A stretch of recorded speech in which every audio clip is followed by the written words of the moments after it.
Well, they say all good things must come to an end, and that is the case for the North Dakota State men's basketball team tonight in Columbia, South Carolina, falling to the #1 overall seeded Duke Blue Devils in the NCAA tournament first round.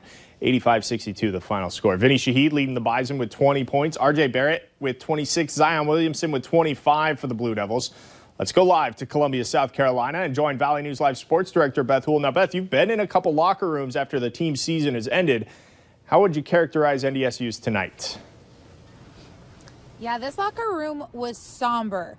For one that's typically filled full of laughter, these guys were frustrated.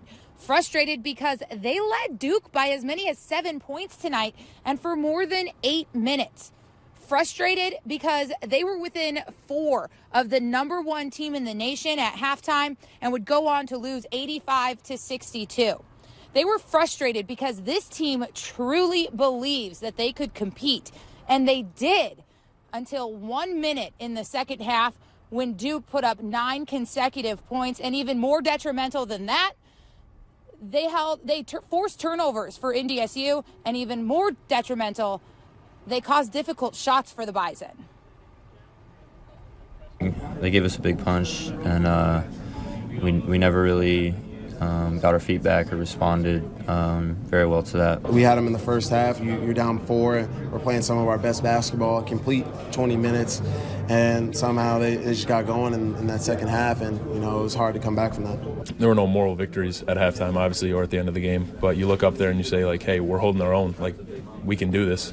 So that was kind of the message, like, keep our head down, keep working, and try to get one. It's a big thing to carry over this summer to this offseason, to keep guys on their toes a little bit, to see what it's like, to see what it feels like to go out there and play and to get some wins on this level. This team has a really bright future, and next season starts tomorrow. That's a sentiment echoed by the rest of that Bison locker room. Now, you heard it from the guys. They aren't looking for moral victories in this one, but they should be proud of this note. Zion Williamson talking in his post-game press conference about how his coaches and teammates sparked that second half surge by reminding him to play his game and get back to what makes him so good. Not a lot of teams can say they took Zion Williamson out of his game. The Bison should be incredibly proud of that feat. Well, the Bison will return back to Fargo tomorrow morning, and so do I. It's off to get some well-deserved rest now for both the Bison and myself, you guys. Signing off for the last time from South Carolina, Beth Houle, Valley News Live Sports. All right, thank you very much, Beth. The Bison finished the season 19-16 overall.